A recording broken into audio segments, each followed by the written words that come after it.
we see much further than we should. You're sick of the lies, sick of the lies. Who you gonna call when you get on the line?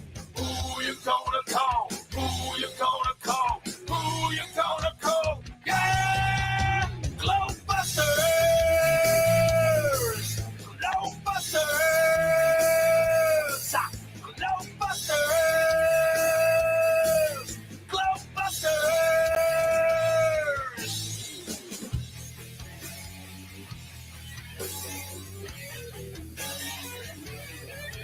If there ain't no curve, there ain't no ball. The globe religion about to fall. We're gonna open your eyes so you can see who you gonna call if you wanna be free.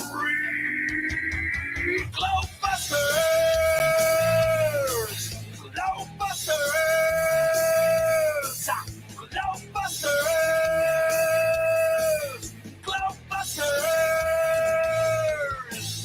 Who you gonna call? Who you gonna call? Who you gonna call? Yeah! GLOBEBUSTers! GLOBEBUSTers! GLOBEBUSTers! And welcome everybody to GLOBEBUSTers. We accept the reality of the world with which we're presented.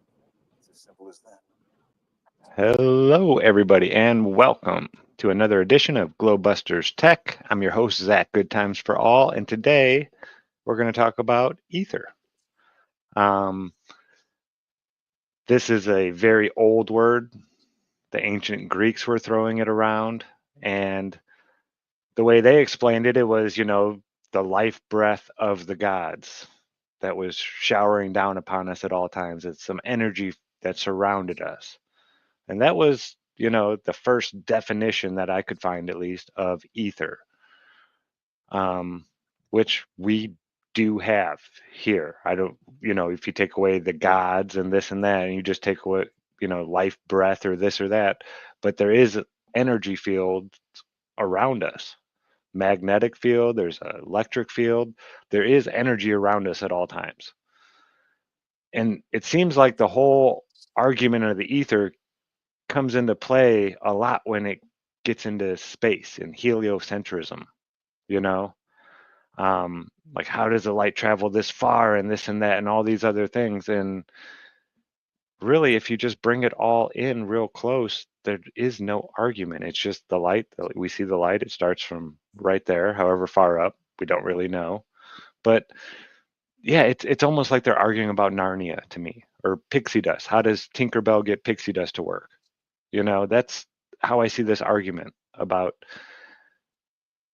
And then we're going to get into it even deeper and, how they've given it other names and this and that. And yeah, but it's just a silly argument, in my opinion, to say that it isn't there because, well, the energy we feel here on Earth is very, localized. And when you go, a trillion miles away, that energy isn't there anymore. It can't be. So gotta be a little careful there and kind of referring to it like pixie dust. We're not saying it doesn't exist or anything like that. No, but I'm just saying that that's what the argument is. Like they're arguing about something in another dimension that doesn't exist. That's kind of how the globalists they kind of treat it, as something like that. Yeah, it's I don't know, it's crazy. But before we do that, we're going to say hello to the panel, and we'll start off with Mr. Kyle Adams. Kyle, how was your week, sir? It's been fun. I'm sorry, my voice is still kind of a little shot. I did this big all-nighter 7-hour live stream the other night, just off the whim of it, and I've got this kind of cold I've been battling, but it's been fun. Yeah. Awesome, man. Yeah, I caught a little bit of it after our show. I don't think you went too much longer. We have an after show too that we do, but I jumped in there and I was just. I wasn't trying to overlap. I didn't realize you guys were doing no worries. You were sitting there talking to somebody, some guy sitting on the couch. Yeah. I was like, awesome. Yeah. So yeah, that was cool, man. Yeah. All-nighter. I don't know if I'll try that again in the future or not. It was kind of fun for me, but yeah, it was just me showing off my my treasure trove of archive and my workshop and all that stuff, and just kind of walking people through it, which is 100% open to the public anytime. Like everything that I'm working on in the future, it's all right there. And yeah, it's kind of That is so cool. fun to dust it off and show people like just how deep and extensive that gets. Well, interesting news coming from your part of the woods. The Idaho Congression or the House, whatever they're doing in Idaho, they're talking about no medical mandates for anything whatsoever. And it doesn't have to be for a religious reason or this or that. It's just, you know, no medical institution can make you do anything in the state of Idaho. That's what they're shooting for. Well, that's how it should be. That's how Yeah. it should be. So this would be a great precedent to set for other states to follow. Yeah. I hope it goes through. Very interesting right there, because people were arguing for that kind of stuff 100 years ago, like over 100 years ago. When I looked into the history of Zion, Illinois, that was like one of their big pushes right there, is just no medical mandates on anything. Like, how dare you guys try to enforce this on us? And yeah, it's really interesting, like diving into those newspapers from way back then. Yeah, it's wild. It's something that they've really been pushing, and you know, they just made a huge leap recently, and they fell, in my opinion. They didn't land it.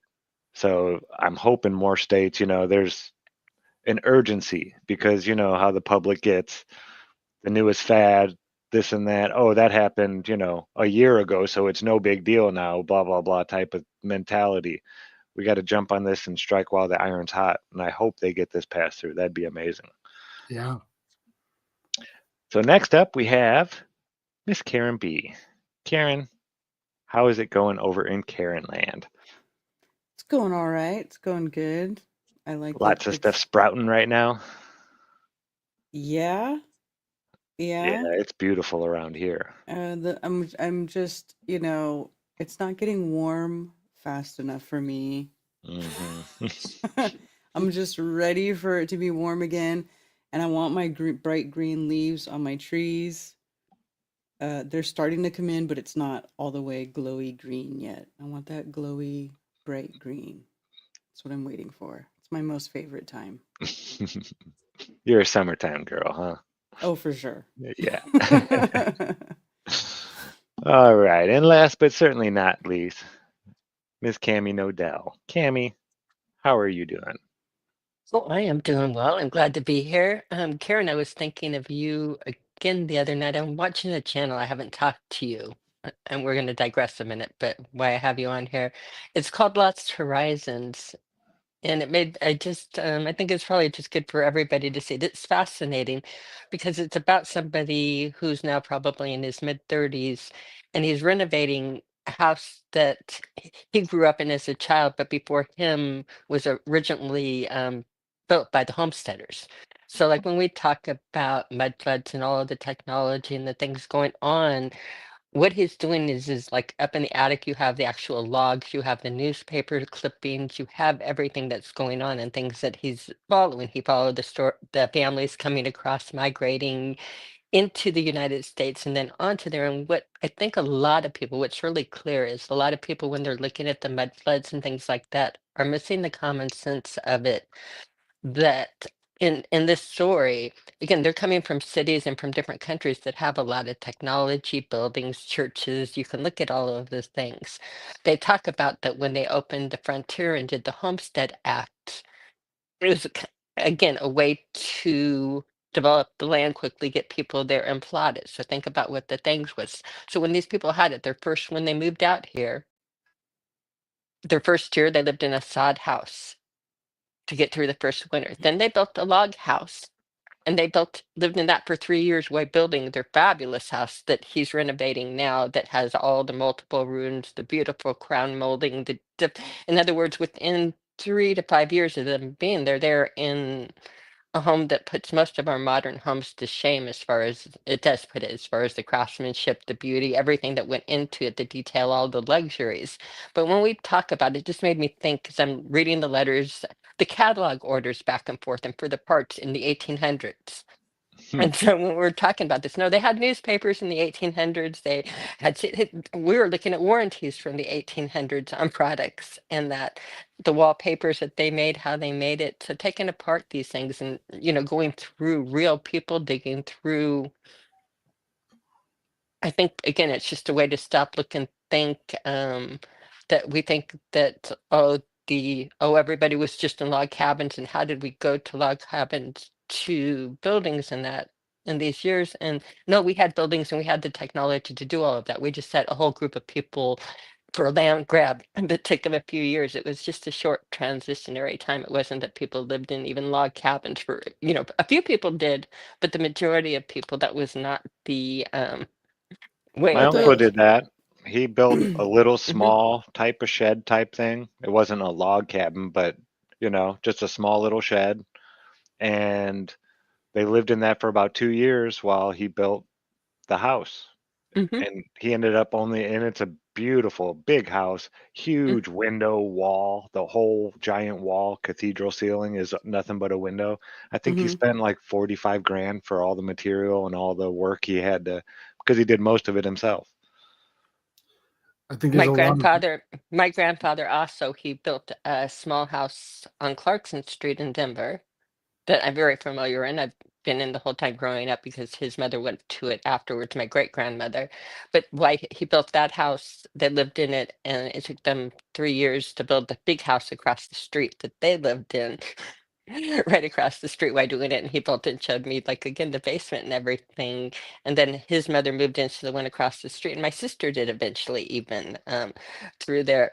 But these were the houses that they built again, and they build into a smaller one while building a larger one, just like they'd build a log cabin or a sod house while constructing. But that doesn't mean that when we find these log cabins and these sod houses, this is how people lived for hundreds of years. Or quite about that. Rockfin, raised by gypsies. It didn't let us log in. I don't know if Rockfin is down, or Yeah, what the story is. There's weird stuff going on at Rockfin here lately. I tried multiple times. It kept on saying server error. It didn't give me a code or anything to, get in touch with anybody. It just said back out and try again. And I did it also, Rockfin's multiple been times. taking people's channels down too, so I'm not Yeesh. sure. But anyway, that was way off topic, but it did Yeah. make me. The other thing I've been going into is that we'll get back to Ether. The first time I ever heard about Ether and knew about it, I was 7 years old. Because I'm wow. older than everybody here. And they put a mask on me, and that was the wrong kind of ether. Oh, And they don't do that to people anymore. And I'm so glad they don't put the ether mask or put people out in surgery anymore. But because I woke up throwing up and angry and mad, and it was like horrible, horrible. with a big But headache. Oh, yeah. it was a traumatic just for parents. When I went in for being 7, getting my tonsils out, I was told how much ice cream I was going to get. You get all the ice cream, all the pudding, sodas, you're going to get a presents and that. Nobody told me it was that you were going to wake up throwing up blood and not. Ew. I want Yeah. to throw these things at people. Like, I don't want any freaking ice cream. I don't want any. Get it all away. But I remember just being furious and angry for years over the fact that people built it up as a going to Disneyland experience.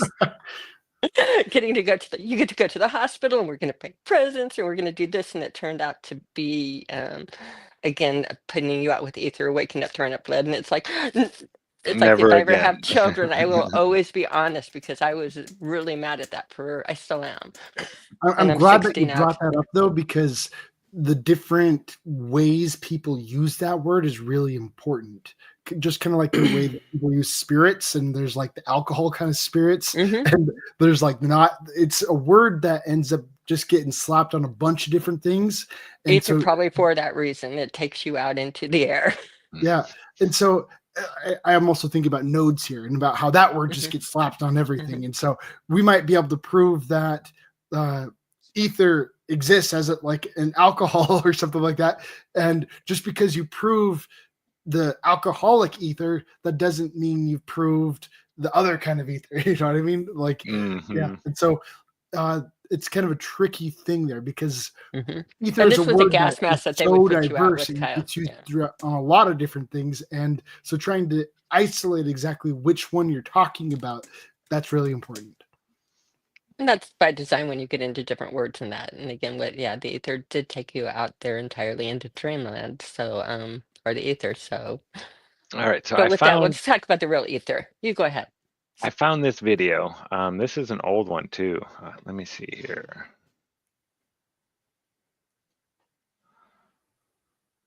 Um, 11 years ago. And he's going to say Mr. his name Braden. and everything. Yeah. It's Yeah. Braden. But he gives a good, I think, start to jump off of. Greg's really good. He's very, yeah. Really good presenter. So it's only 3 minutes long. We're going to play it for you. We'll talk about it afterward. And suggest that Max Planck's matrix, this matrix, is the conduit. Now, the idea that everything is connected is a very old idea.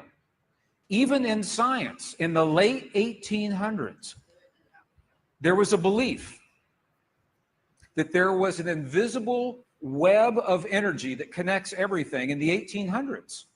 And scientists were in a very heated debate, very controversial, as to whether or not this field exists.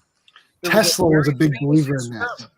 That was conducted to determine if the field called the ether field actually existed. In the year 1887, the very famous Michelson-Morley experiment was designed to tell once and for all, is the field here or no? Yes or no? The field exists? No, it's right. Pause it real quick. So the Michelson-Morley experiment had nothing to do with like testing whether the ether was there or not. Like reading over like the... Yeah, they believed it did. They just wanted to see if they could measure the earth moving through it. Yeah. So he's saying that it's there to determine whether it's there. No, that was not written in the paper whatsoever. He acknowledged it, but I don't know. Reading over that paper was interesting because, like, when it starts, it doesn't really come out and say what the objective is. He just kind of says a couple things, and that was the thing that really drove me crazy a little bit about the Michelson-Morley experiment. Was Michelson just wasn't a good writer. Like he could write the technical stuff and wrote all the math and jargon and that stuff, but when it came to explaining it to explaining it to like, okay, this was my opening hypothesis, this is my objective, and this is my conclusion. Yeah, when it came to explaining all that stuff, it was like sending everything through a blender, and so it's kind of like, what? Kind of it wasn't super easy to chew on in that way, but you can kind of piece it together for the most part as what it meant. So go ahead. My opinion, it was a good experiment. However, it was poorly interpreted. For over 100 years, our science has been based in a belief that is incorrect. It's incorrect. Now, this is very interesting. 100 years later, 1986, the United States Air Force repeated that experiment. 1986, the United States Air Force replicated the Michelson-Morley experiment. They published the results in the very prestigious journal Nature, the scientific journal Nature. What they found was this. They repeated the experiment with good equipment, much better equipment. The bottom line, they wrote it better. Field.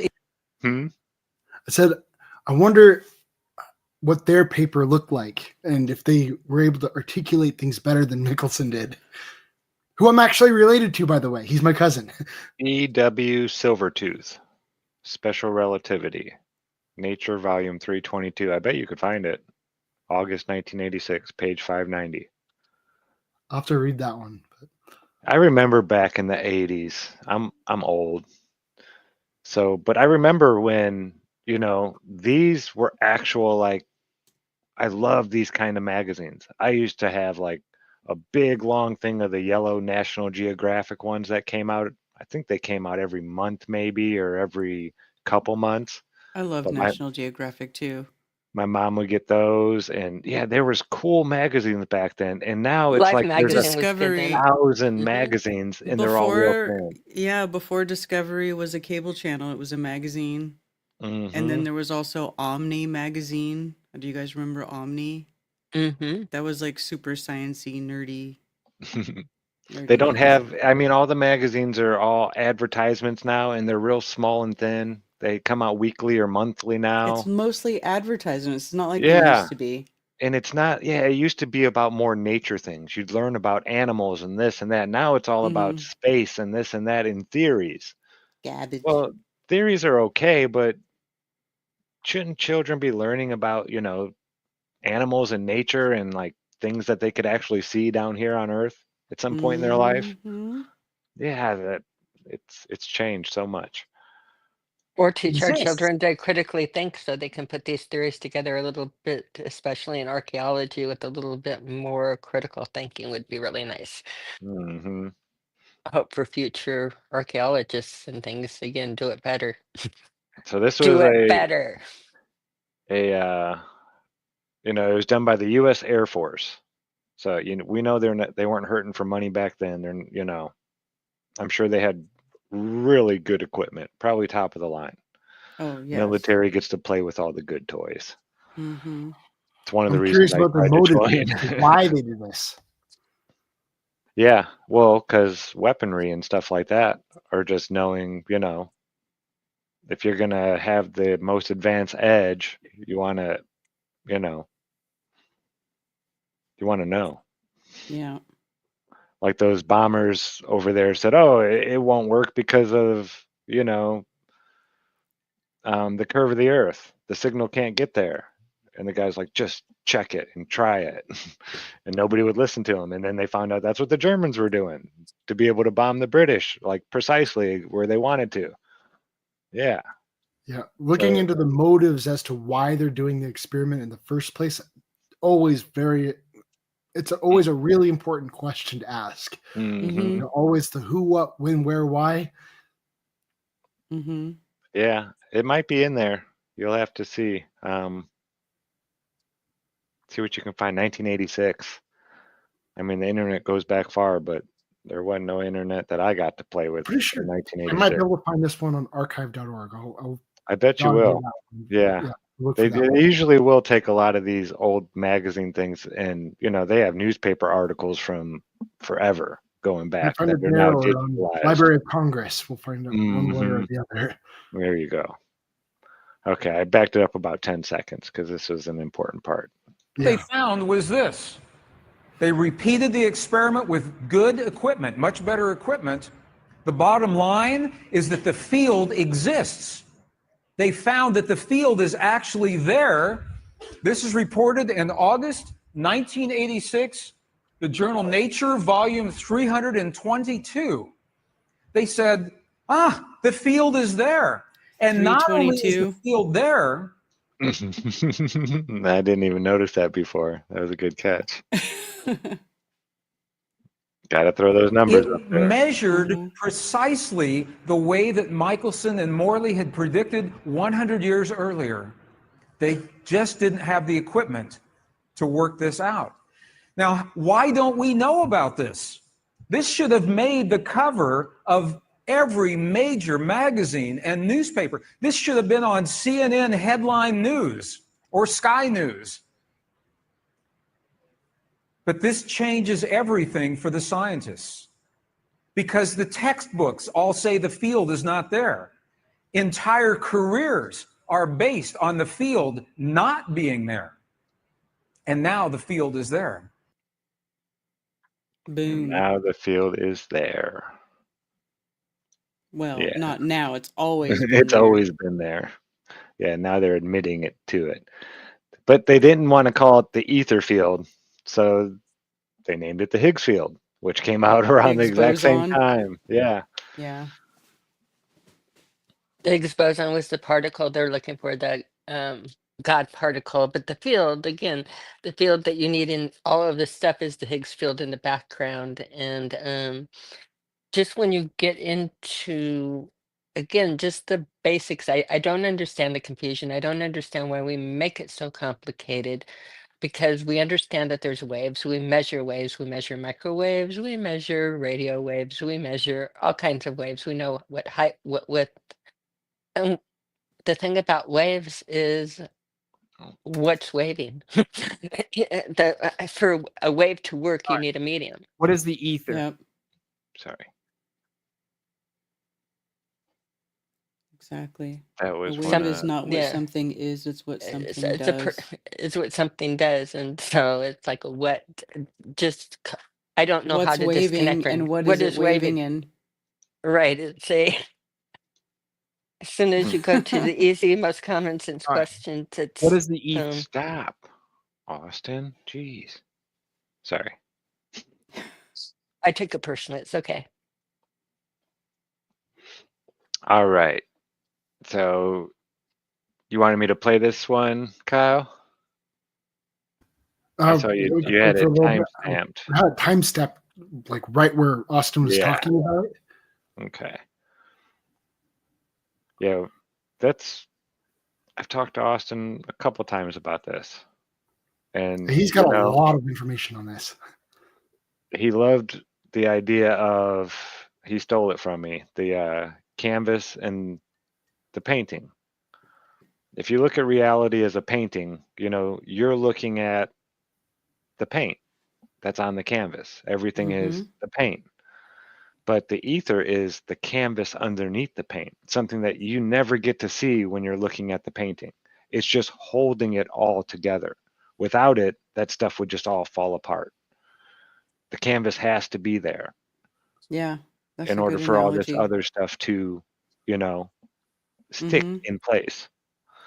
I like that because it really complements well the whole concept, because with the ether, sorry, with the ether, you got to think about the wave property. Sorry. With the ether, you have to think about the wave property, and light has to, if light is a wave, that wave has to be a disturbance of something. Something has to be being disturbed. Yeah, and a perturbation, right? So if it's a perturbation, it has to perturb something. Perturb. I love that word. Yeah. And so that's the flow of it. And so if nothing is being disturbed, then how can light be a wave? That's the big deal. That's What's the excitement? What's being excited? Yes, exactly. What is waving? Yeah, or what is the ether? Again, it's always been there for a reason. For the thousands of years before we got stupid with relativity. And I mean stupid with relativity. The more you look at relativity, I understand how it can answer the questions they needed answered, but again, keep in mind when you fall and hit your face and bloody your nose, it's just as likely that you were standing up straight and the ground came up and whacked you. According to relativity, it's again retarded, but go ahead. We're going to let Austin, in his own words, say what he thinks the ether is here. Ether. The ether is a proposed logical foundation of interpretation. It is a philosophical framework. Ether is postulated to be an energetic metaphysical background that acts as a medium or substrate for electromagnetic phenomena. More specifically, it is pure potential that acts as the essence of all field modalities. Put another way, it is what comprises all fields. Ether is proposed as non-Cartesian counterspatial inertia. Thus, the ether is absolute and is not amenable to ordinary measurement. It is not Cartesian as in X, Y, Z coordinate systems. It's not there or here or where is it. It is non-Cartesian. It is a counterspatial inertia, meaning it is absolute, And counter space is the etheric realm, meaning it's not like you have one room here, a line, and then the ether. It's overlaid. It's dimensional, as you cannot see all things. Ether acts as the medium in which the phenomena of light, electrical actions at a distance, and propagation takes place. The ether is immaterial, thus intrinsically cannot be science, nor is it quantifiable. Finding of the terms as applied. Metaphysical means transcending physical matter, beyond the physical material world.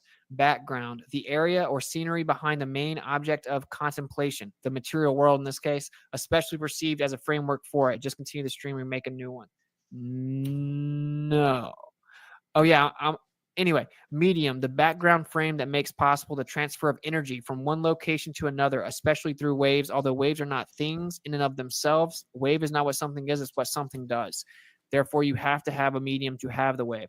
Substrate, an underlying substance or layer. Counterspace, non-dimensional etheric realm. Pure potential, unmanifest energy, homeostasis in counterspace. Okay. Here's the All of those critique things that are like people running around synonyms bashing all for the each other. believers have. Yeah. It's just a bunch of different ways to say the same thing. Counter space is a weird word for me. I don't quite have my mind on that. Whenever I think of like the ethereal realm, that's more like a spiritual realm. That's at least that's the context I understand it when most people use the ethereal realm. Or metaphysical would be another way to describe Yeah, it. an ethereal, look at the base word for ethereal realm, it's ether. So the ether, I mean, look at your base word on it, it's there.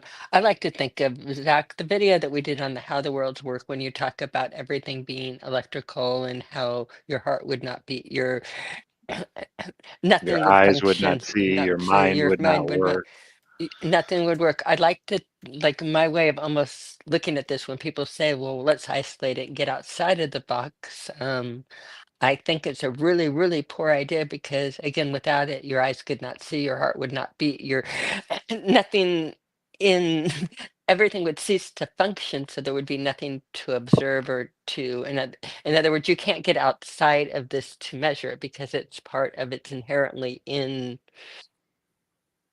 literally, it's what makes us go. I mean, it's what's permeating everything. Mm-hmm. Excuse me. I had a little tickle. Okay, we'll let him finish up his critique on this. Been putting forward as if they're intellectually superior. The ether falls outside the scope of scientific verification and validation, thus cannot be proven. Natural science is the study of the natural world, thus claims pertaining to the natural world should adhere to the parameters of natural science by way of the scientific method and scientific experimentation. There are three constituent parts of a scientific experiment: dependent, independent, and control variables. You must first observe a naturally occurring phenomena, dependent variable. Secondly, you must propose a cause and effect relationship. It's going so fast. It's hard to keep up with them. The But presupposed cause or the independent variable to validate it is in fact the cause of the observed effect. The ether is postulated to be immaterial, therefore intrinsically cannot meet these requirements. Again, the crux of it is that the argument or critique against people talking about the ether is that it's outside the scope of scientific validation and it cannot be proven. They go as far as to say is that they know it's not real. Anyway, this is the problem with that. There are two fundamental frameworks that have ever been proposed to interpret phenomena within the natural world: atomism and the ether. Prior to any attempt to understand the natural world, one must first determine a foundational framework of interpretation. One must. It is the first step. This inevitably confines us to a philosophical determination at the onset of our pursuit to understand the natural world. Therefore, we have to make a philosophical, logical interpretation decision prior to us going forward. You can do science all day. Doesn't matter what you do if you can't interpret it. What you're going to so do. I think that other page that he was just barely listing, the one right before this atomism versus ether, was kind of the mainstream view of the ether. Mm-hmm. And then after that, he's doing his counter argument towards the mainstream view of the ether. And so mainstreamers will say the ether cannot be proven. And now right after that, he's going on and countering that. Mm. Is that what you guys are picking up on too, or? Possibly. Atomism theory. Atomism. Yeah. Yeah, Is he's. about like subatomic level, kind of like instead of atoms, it's actually ether. I don't know. I haven't seen this yet, so I'm not. Okay. He's still just talking atomism right now. Yeah, it's kind of one of those words where I'm like, okay, when he uses this big word, I like to highlight it and try and figure out exactly what he's talking about because, yeah, he's kind of famous for using thick vocabulary. Oh, so he's just comparing the current model to ether model or ether theory, atomism Yeah. theory. So atomism is the current model. Yeah, that's and- particle. That's the Yeah. the bumping particles theory. You know, like saying light's a particle and it's traveling and it goes through stuff and it slows down when it goes through thicker stuff Then and then it speeds speeds up back up. again. Like, Yeah. yeah. Oh. Oh, I've heard some good ones over the years too. My favorite was that, well, it's all these particles that are jamming up in there in the glass. So when it comes out like a spring. It's, it's like being shot out. And it just Yeah. so magically happens to do it at the exact same speed that it entered somehow. Or like how Ken Wheeler used to say, when I take a bunch of pictures out of my camera, I don't have to open it up and empty out all the particles, all the light particles that went into my camera. And then of course they tell you, well, it's a massless particle. Well, then how is it a particle? It just doesn't make sense. Yeah. And then of course, when it comes to gemology, as Cami pointed out in our previous shows, it's like, well, when it comes to gemology and when there's thousands of dollars involved, all of a sudden light is a wave. It's a wave. It's waving at you. Now this one's a real long one, Kyle, and you didn't have a Yeah, timestamp. Was there anything special in here, or just the beginning, or? This is one that we talked about in GLOBEBUSTERS years ago. That was really interesting. See if you could kind of jump up a little bit.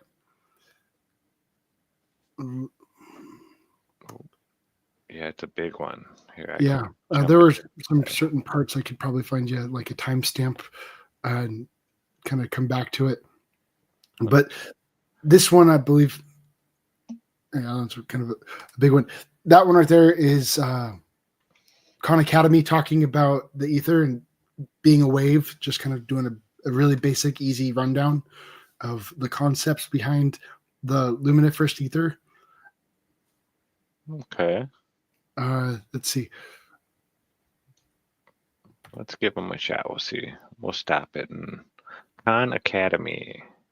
What year did this come out? Dun, dun, dun, dun, dun. Oh, there it is. November 24th. Khan Academy has some decent stuff.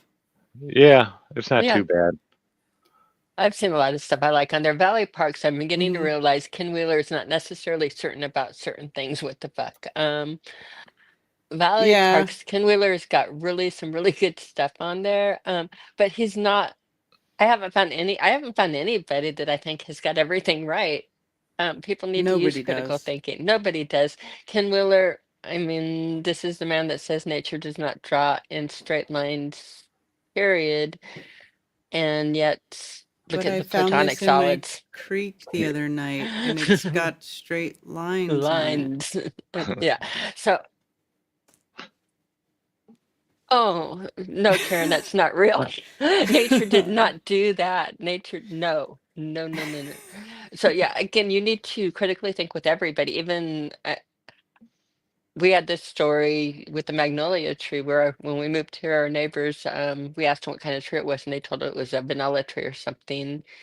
And we repeated it was vanilla tree to somebody else, and it's like, okay, we messed up on that even in an accidental way. That Yeah, I had no reason to doubt them. It was a tree in their yard.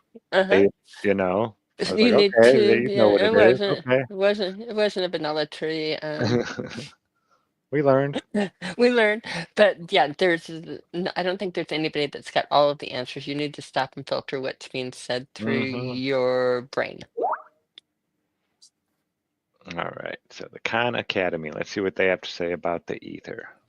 we've already talked about light having wave-like properties, and the waves that we're familiar with in our everyday life we consider to be disturbances traveling through a medium. We talked about dropping a pebble in water, and the water is a medium, and we see the wave travel outwards. We think about sound waves, which is a disturbance in the air. We think about a wave traveling through this rope. The medium there is the rope.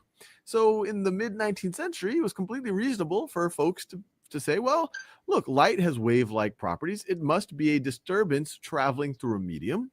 And they said, well, what do we call that medium, even though we don't observe it directly? Well, let's call it the luminiferous ether. So an obvious question that was facing folks who had this reasonable assumption, they said, well, can we somehow detect the luminiferous ether? Can we validate the luminiferous ether existing? And a key realization is well, we must be moving quite rapidly relative to the luminiferous ether. How do we know that? Well, we just have to remind ourselves that obviously the Earth is rotating, but not only is it rotating on its own axis, but it's rotating around the sun. So if this is the sun right over here, this is the Earth. That's the Earth sun, is rotating, and these are all rough figures. The Earth is moving around the sun at approximately 30 kilometers per second. Damn. 30 Oh, sorry. kilometers per second. By our everyday standards, that's quite fast, but we're not done yet because the sun is also moving around the center of the galaxy. The sun, as Dun, we saw, dun, are moving dun. with a speed of 200, roughly 200 let me write that in a better color so you can. And the Milky Way itself could be moving. So we don't know our actual our orientation relative to the ether, but we're constantly changing our orientation. We're moving in these orbital patterns. If there is some type of luminiferous ether, and I'm just going to draw these. What he's doing right now is he's kind of setting up the background context for the Michelson-Morley experiment. Moving relative to it if we orient ourselves just the right way. In fact, the odds of us being stationary relative to the ether are pretty close to zero, especially if we wait a little. If we're stationary relative to these are Michelson's opening assumptions concerning cosmology, that he's like, okay, if this ether exists, then we should be able to detect it as we're moving through the galaxy. And and so he kind of started it off on all these big major assumptions concerning the speed of light. And if we're moving at this speed, then the speed of light should be different as we're moving towards, like, into the direction that it's coming from versus away from it. And so that was like the big foundation stone for starting this whole Michelson-Morley experiment. It was all about testing the speed of light. It was never, the Michelson-Morley experiment was never there to test whether the ether exists or not. It was all about just measuring the speed of light in different directions. Mm-hmm. Since we're changing our direction, we're not going to be stationary relative to the ether at that point. And that's just when you consider the Earth's orbit around the sun. It's even more true when you think about the solar system's orbit around the center of the galaxy, or even the movement of the galaxy. So we should be— Can you stop 1 second? The ether. Sure. I didn't mean to keep on digressing, but I can't help but listening to this in emotions. With the gyroscope, I want everybody, because he's explaining it so well, all of the different motions going on. When we talk about the gyroscope and the motions of the gyroscope, this is one of the things talking precession, and this is the gyroscope should be picking up all of these motions. And people seem to forget this. The gyroscope should be picking up the faster motions even more in this. In other words, all of these things should be showing up with your gyroscope. So just to put that into, when you go back and think gyroscope, it's not only rotation that it should be picking up, it should be all of these motions going on. So a orbiting and gyroscope should be doing like, It should be crazy. Like as It soon should as you be start insane. spinning it up, It's- it just starts exactly. going. because whenever I watch videos where they talk about all the motions like this, I just picture that. Have you ever been on those, like the lobster ride where the whole thing spins and then it has the separate arms and then Scrambler. those spin? Scrambler, lobster, like Yeah. that's the name of the ride that Octopus. it always. Yeah, octopus is the one where it's like got the spinny arms on the outside of the spinny arm. It's just, Hmm. and that's what I think Yes. about, and it's like, woo, and I'm like, that's what I think, and I'm like, how do people think that we would not feel this motion? You But Karen, totally would.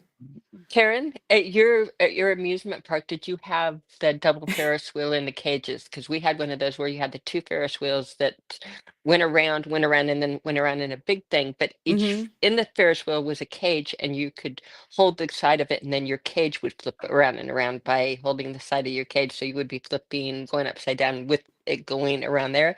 You need to combine that with your octopus really in order to get again your hammer rights and that belong with what you're after. You're not just swinging all those ways, you're also going upside down, and you got to put all of your motions in there. Yeah, it's wild. It's wild. Well, But but the okay, we can, universe is flat, so but it's flat, yeah. So we're gonna let him go back, but I just want, when people are thinking about the gyroscope, I can't stop hearing this and not thinking again. This doesn't only apply to Mickelson Morley or this, but the gyroscope as well, as it should again be picking up all of the motions. And I'll go back on mute. Okay, I'm gonna go back 10. Just It's even more true. On the different motions, Cammy, I was thinking a lot about LIGO because, and the Mickelson Gale, because that was apparently built to pick up a different kind of motion as compared to the Mickelson Morley, and that was something that I was having a hard time wrapping my mind around. Is Mickelson Morley? He's holding it in all these different directions, but I don't really get the difference between the different kind of motion that Mickelson Gale was set up to measure that Mickelson Morley was failing to measure. Do you understand any of that? say it again. Okay. So in the old videos with Bob, he told me about the differences between Mickelson Gale and Mickelson Morley, and he said that Mickelson Gale was trying to test a different kind of motion. Like there's like a lateral motion, and I don't remember the other one. Yeah, and so I was kind of curious about that. If you know anything about the different kinds of motion that they're referring to, and how Mickelson Gale was different than Mickelson Morley. I understand like the setup was a little different. Like it was going more around than Yeah, I was, never really dug too deep into the Mickelson Gale. yeah. Mickelson Gale was like the Mickelson Morley, but it was a lot larger, like way bigger, and the setup was just slightly different. Alrighty. Yeah, I'm not Oh, I sure. could go into I can tell you, like one of them was with filling the telescope with water, and the other one was an That was Aries failure. Oh, that was Aries failure. Aries Never failure. mind. Okay. And Okay, I let's was go. looking into research on that one too, and it's interesting on Aries failure because like the internet doesn't want to tell you much about hardly anything about it. The only places that I could find that were really directly talking about Aries failure, it was either from like places like the Flat Earth Society and the anti-flat earthers. Like the only people who are actually like really into it is the flat earthers, the Flat Earth Society, and then the anti-flat earthers. I'm like, why is it those guys are the only people who are talking about it? Why can't I find it from like a more neutral source? Yeah, that was a weird thing for me. Around the center of the galaxy, or even the movement of the galaxy. So we should be moving relative to the ether, or the ether should be moving relative to us. So we should be able to detect some type of what's called an ether wind, because it should be moving relative ether wind. Now, how would you detect an ether wind? Well, let's think about some other type of medium moving relative to us. Let's say that we are sitting on an island. Let's say that we pause it real quick. Let me do this Okay, so Mickelson believed in a stationary ether, and we're all moving through it. And so it's kind of like if you just take your hand and just move it through the air, you can feel that air resistance against your hand. And that's kind of what he's referring to as the ether wind, is feeling the ether against his device while he's moving. That was his whole concept of ether wind. And in the Michelson-Morley experiment anyway. And Michelson-Gale. So go ahead. The better color for an island. So let's say that we're in an island that's in the middle of a stream. So these are the shores of the stream. These are the shores of the stream, and there's some type of a current. So the water is moving in that direction. So that's the medium. And now let's start a wave propagating through this. So if I were to just take a pebble and drop it right over here, what would happen? Well, the wave is going to propagate faster to the left than it is to the right. This is from our everyday experience. And that's because to the left, it's moving. The medium is also moving to the left. So as the medium moves and then you propagate through that medium, you're going to move faster to the left than to the right. So the wave is going to propagate something. So after a small period of time, the crest on the right might be there, but the crest on the left might be there. So it might look something like this. And then is after going to another propagate. It period might. of time, it might look something. It'll look something like this. So the general point is, for this little stream example, you're going to see your wave propagate faster in the direction of which the medium is moving. So similarly, if you have an ether wind, and this luminiferous ether is the medium by which the light propagates, the light is a disturbance in this medium, then if this ether wind has let's say it has some speed, let's just call it S. If you were to try to propagate light in that direction versus in this direction versus in that direction, it should go faster. We should notice it going faster if it's going along the same direction as the ether, because it's propagating through something that's also moving relative to us. And likewise, if it's going in the opposite direction of the ether, even though it's propagating through the actual ether at that same speed, the ether is moving in the other direction. So the light, based on our 19th century understanding of the universe, the light should seem slower. So you can imagine people started to theorize, well, maybe we can measure light in different directions and see if relative to us, we see a different velocity for light. Now, the problem is that in the mid-19th century, light is incredibly fast. We now know that the speed of light is approximately 300,000. As he's talking about this, I kilometers. definitely got to think about the whole red shift theory, right?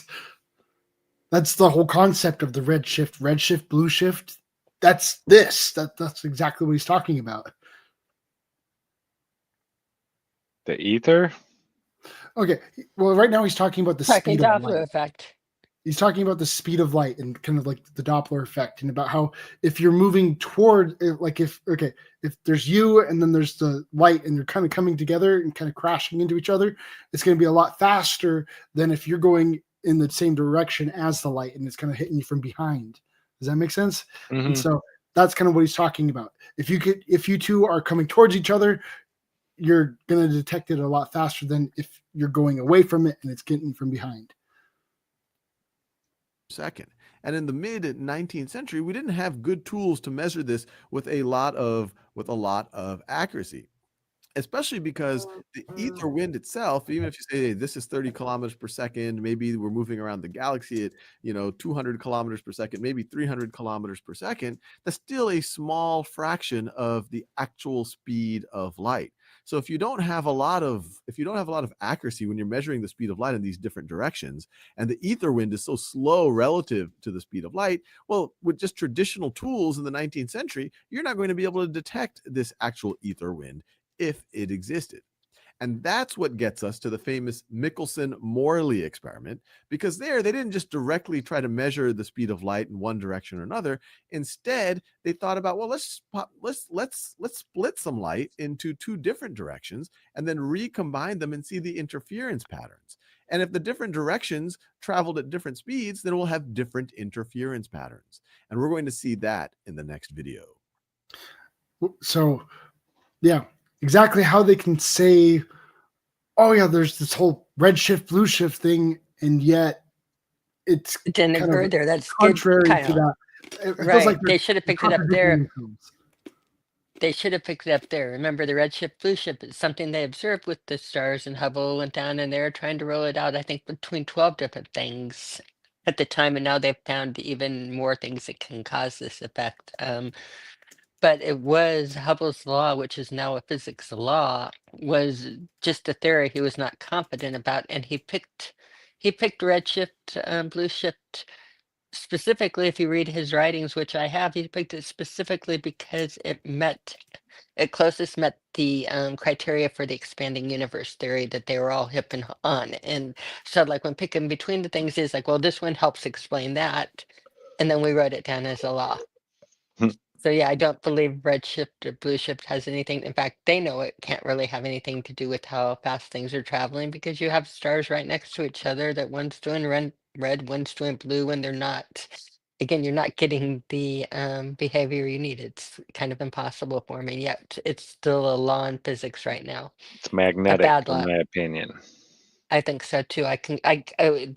We for sure have caused it magnetically. It's really easy magnetically. All you need to do is have something magnetic and tilt the poles in. If you called the Earth the dielectric inertial plane, all you'd have to do is tilt the angle of the magnet based to the direction of the inertial plane, and you can get some redshift or blue shift on that really easy with light.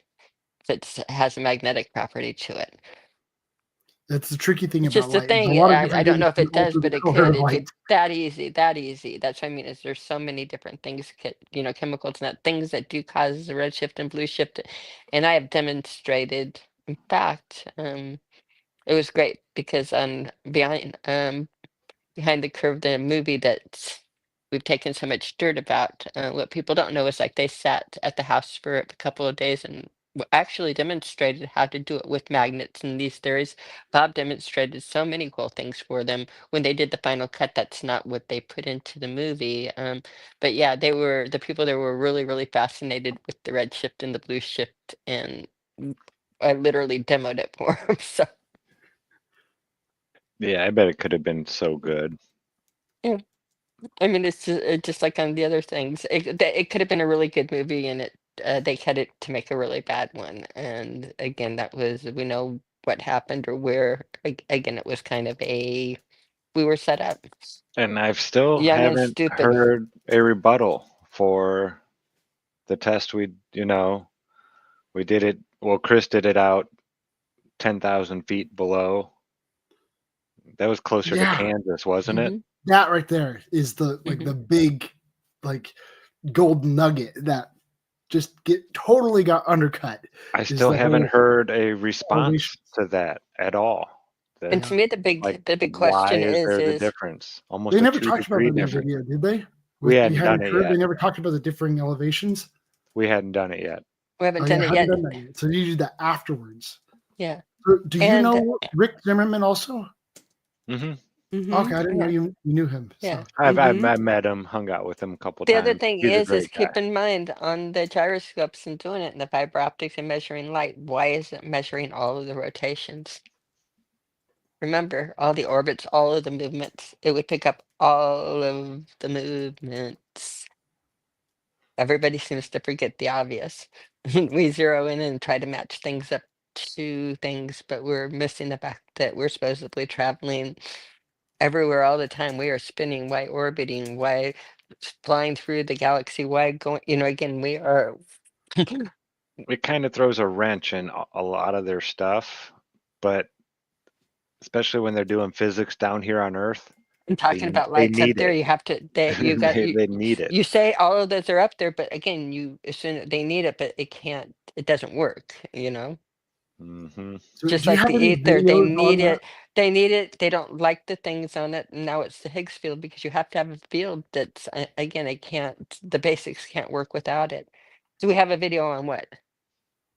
Do you have a video about the differing elevations with the gyroscope? Because that one's really fascinating, but Mm. my archive has got like I nothing think except they for like just have references the. to it. Sorry, I what don't was I that? think so. I don't think they just even. had the measurements in it and the equipment Yeah. on there. I think I showed because I was recording a little bit of us just being up there on Pikes Peak, or maybe I was just taking pictures. But I Mhm. have pictures of us all up there on Pikes Peak and everything. But yeah, we were just really trying to be super quiet. We weren't really saying a whole lot, Mhm. and keeping this thing perfectly still Yeah, and kind of trying to block the wind or anything from, wiggling it. creating any type of vibration at all. Yeah, we wanted it to be. We were up there for a while. We did a few. Didn't we run it at Guanella too? I know we ran it at Guanella Pass also. Yeah, we ran it in a few different places. Hmm. Yeah. So, for other people who might not kind of know what we're talking about, right now we're talking about the whole fiber optic gyroscope experiment. And so, what they all did was they went and found different amounts of rotation at different elevations, and that was the big mind blower right there. Is like, okay, Mhm. and if this was the rotation of a globe, there should be no difference, no matter how high or low you are. It should all be Yeah, kind of the because same we stayed 15 on the degree per hour exact drift. same latitude. We Yeah, didn't deviate from the latitude, so latitude's the same, but the elevation different. And all of a rotation sudden, you're should getting be the different same. results. Doesn't make any sense on a globe. Almost 2 degrees. That's huge. When it's Yeah, 15 degrees an hour, now all of a sudden there's like a almost 2 degree difference just by changing the elevation. Something's not adding up that we're picking up this um, motion of a rotation. That doesn't equal the motion of rotation right there. It should be equal no matter what. yeah. If Other thing that that would have people made the jumping in the video, conversation need to know is that a fiber optic gyro does not pick up. It's measuring light rotation. It's not measuring Mm-hmm. physical rotation. It's measuring the rotation of light. Mm-hmm. exactly what that means, I don't fully understand. So, yeah. Think about it a little while because it's really, really important, Kyle. It's not the same as a mechanical gyro It's where not the the thing same is as a mic. spinning. Uh-huh. It's You're just actually picking out from the air, like again, light rotation, not ground rotation or physical. It's what the light is doing. Yeah, there's not a whole lot of dirty or Mhm. unbalanced light out there. You can get a gyro to do just about anything. If you look at even the professional grade gyros, a lot of them will have these little notches cut out of them. These little parts of your gyro will have like a little drill hole in it. You're like, well, what the heck? Why is my gyro, got a big old hole in it, this and that? Well, they had to do that to balance it out Yeah. Mhm. because it has to it has to be perfectly balanced. It doesn't have to be a perfect shiny looking thing, It just has to all be symmetrical. balanced. It has It's to be It's like not it's like balanced. when balanced, you it's get like a your wiggler. tires put on your car and they add the Mhm. little weights to the tire to make all of them balanced right. It's that Mhm. same principle, right? I was thinking Yep. about that recently with the whole uh, gyroscopic effect and how that might affect your car. It's like each of those wheels are going to have that gyroscope effect, which is weird because when you turn, you got to like turn the gyro basically. Mhm. Yeah, I think people like going should think of these things a lot. Just think about it and let it cogitate in your head a little bit. Shire said it went off of the screen saying, oh, so it doesn't match the globe rotation at all, but really looks like it would be like an ether rotation on flat. Yes, it does. He wrote it. It does. And You said it out loud. It makes a lot more sense here. I haven't heard of anybody else trying to repeat this one. Vern? Yeah, Mm-mm. Vern, with this, the gyro was not ours. It was shipped to us to test things and mail back, and they pulled the data and this stuff off from there, but it was not, Kind of a we rental. didn't, it was kind of, no, it was in other words, it was purchased by somebody named Rick Zimmerman, and he did experiments with this and also sent it to us, and I think a couple other people did do different locations with the equipment. But we were just, in other words, it was sent to us to do these things, and we did those things and tested and sent the results back. But we don't have it, and it was quite expensive, so we don't. I know there are all kinds of videos saying, and they're talking about me and my husband, like with stupid flat earther spends $20,000 to prove the Earth is a globe, and those were headlines out in newspapers or whatever. It was kind of funny. It's like, no, they're just not paying attention at all. Well, that whole thing was totally misrepresented too, especially Completely. like in the Behind the Curve movie, It which was Ted and I so watched misrep. It was, recently. If mhm. you pay attention to the movie when they're talking about stuff, they even switch back and forth between ring laser gyro and fiber And optic fiber optic gyro. gyro So like Bob, intentionally, They yes. didn't out of really know what Bob's they're mouth, talking you'll about. see fiber optic gyro, and then they somebody else talks about ring laser gyro and blah blah blah blah blah, and they don't even pay attention to them switching back and forth between completely different devices. They don't, and they again, no, it was done after the fact, edited to make it look crazy, And they weird, just, and and the they movie took makers just sentences and weren't put it smart together, enough to put realize what coherency they were into it, doing. Yeah, right? So they didn't make it coherent. So if you pay attention, you can pay attention to it. But yeah, yeah. no, it was, basically, I don't know. We could probably sue them for defamation, but by the time you do lawyers or everything, what is on things. But no, that was none of those things that they put in as facts. Was there any factual basis on? Go figure. Go figure. But it's what you learn. That's why I say, like, do your research, pay close attention. Yeah, do your own research. I mean, that research was super expensive. We never would have been able to do it, That makes it hard to replicate, though. That's the Yeah, real yeah, thing. that's the thing. We can't even go and try and replicate it again right now out on the East Coast somewhere, and just see if we could find a elevation change, a nice one, and do it. Yeah, nope, those are expensive toys. Yeah, I think that was kind of strategic on their part, is having Bob do all of the presenting when it comes to talking about the fiber optic gyro, because it's kind of like having a third person talk about it instead of the first person, because it was Rick Zimmerman who was the one doing all of the experiment, and Bob was over there kind of watching along the sidelines. And so if Rick Zimmerman was over there explaining it, it would have been a much different story. Hmm. Yeah, because he hadn't even got to play with it really yet. Yeah, and he's trying to like follow the pieces and kind of put them together and talk about what he's doing. And so Rick Zimmerman was the one who like really like knew how to operate the thing. And yeah, but he was not really like a public speaker type of person. Yeah, and that's why they chose Bob instead. Yeah, but Rick and Bob had a lot of correspondence. Like they talked Back and about forth. Oh, They talked yeah. tech. Yeah. They talked tech, and Bob they talked the knew, numbers. like it's not Bob like understood how it worked. Yes, Bob Bob understand got the- it. He knew. Yeah, And that's why, Rick sent it to Bob. Though I think even Zach was running the equipment. I mean, Bob understands exactly how things work and can do it. But even running the equipment, I think Zach was helping with it, or that's still a whole different. They're getting it calibrated and doing all of the stuff on it. Again, it was a fun thing, and we love doing the experiments and love doing the things like that. But yeah, it was a group effort, and I don't know what else to say about it, though. I Cool mean, the view. results. I saw a plant up there at that elevation.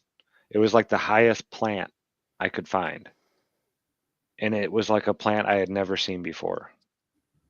It almost looked like a sunflower, but not opened up. Like it was closed. But it was huge stalk and a big, huge bulb for the flower head. Weird looking plant. Never seen one before. Never Where seen was one that since. at? The top Pikes of Peak. Pikes Peak. Mm. You had to go down a little ways. It wasn't like at the top. You had to walk down the road a little bit of a ways. Actually, I think I told Chris to stop as we were driving up. I was like, "Hey, wait, hold on, dude.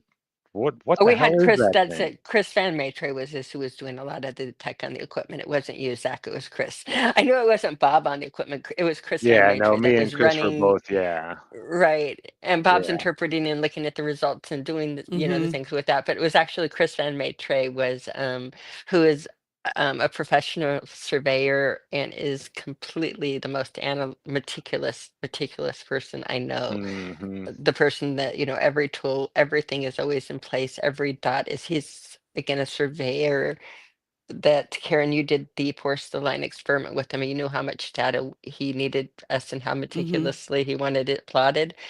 He was during the fiber optics, he was making sure, he was running the equipment and making sure everything was going good along with Bob and Zach and that. But Yeah, it was a fun It's day. just Yeah. really disappointing that the most pivotal moment here, like the big gemstone out of all of it, had like the least amount of documentation on it. And like, now, what's funny about this is, again, it was used as a slam because of the movie, but if you actually look at the results, think of what they're saying, the light moving, think about if the light's moving, and think about all of the different rotations, not just the Earth, again, not just our 24-hour spin, but yeah, you look up everything it would have to be picking up if it was picking up light. And go back to the machines and say that, regardless how you look at it, if you look at it in reality, the gyroscope 100% prove that we're not a globe spinning in their model and that we're stationary. It did not prove we were moving at all, but it did prove that there's some rotation going with the magnetic and the electromagnetic field or the light field. And that's what we think. We do think it's spinning. So it's like not a shocker. Again, it's to scratch your head that everybody fights and said, oh my God, oh my God. And it's like, no, that's what we were really expecting. It's not all that. It's not shocking. It's not. And was that when we did the balloon? The Where balloon was we during the eclipse. No, not that balloon. The balloon where I put a piece of tape around the balloon and we started at the bottom of the mountain Oh, and I that's blew it right. up With the and put the pressure. tape That's on it. right. Oh, that was amazing. Yes, And then it we was. went up the mountain and the balloon was Hmm. like bulging out at both ends. The tape had been became like a waistband almost that was too It's fun tight to do. I recommend because the anybody do air, that. there was Mhm. less pressure, so it was expanding. Yeah, it was neat. Anybody doing drives with their children in the mountains and changing elevations, take a balloon, take a piece of yarn, tie it around the balloon so it's, again, just firm, and watch what happens going up and down and the effect on it. Again, it's a fun visual scene, the visuals to what's happening Yeah. on how it works, how it really works in reality, Mhm. and things, again, testing it. Well, all right. So that was our first talk about the ether. I know Kyle has some more more. videos and stuff lined up. Yeah, Yeah, we could it's talk all about ether for days and days and days, but the It's a show good must end subject to sometime. cover though, because I think a lot of people don't really understand what it is. It's Hmm. it should be repeated because so it's super important. It's Maybe we'll it's really come back. really important. How about next week? We'll come back and do part two because we still got a bunch of videos to go through. I think we went Yeah. through like just Okay. yeah. 2 of 6 or something like that, and there's a lot of big There's ones. so much information on this thing. Yeah, because we went off in tangent in a lot tonight, so we did not even cover the topic. But yeah, part two is Mhm. definitely in order. Well, I think the important thing is that we covered things in this video that I don't think we've ever really fully covered in the same way before, and that's significant. Good to Yep. relook at things fresh. And again, we'll bring some light, some other things, and maybe again one of these days I'm going to set up my lab again outside. And we'll do some demos with it, which I think People again in the with light chat, is write really down your helpful. questions, and we can try to address those questions maybe next week. Yeah, or comment under the video. Your Comment Yeah. under the questions. video is the better Mhm. way to do it because I'm not. Yep. The chat disappears after this. I don't know how to make it stay. So comments under the videos if you have questions that you want us to cover on the Aether. Would love to. I mean, would love to get as tech as you want with it. I'll go geek.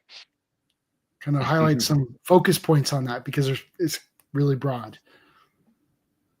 Well, all right. Thank you all so much for coming and hanging out. You guys have a great rest of your day, evening, morning, whatever time it is, wherever you are. Remember, be good to each other. Don't lie to each other. Open your mind because there's truth inside. Peace out, everyone. Peace. Peace.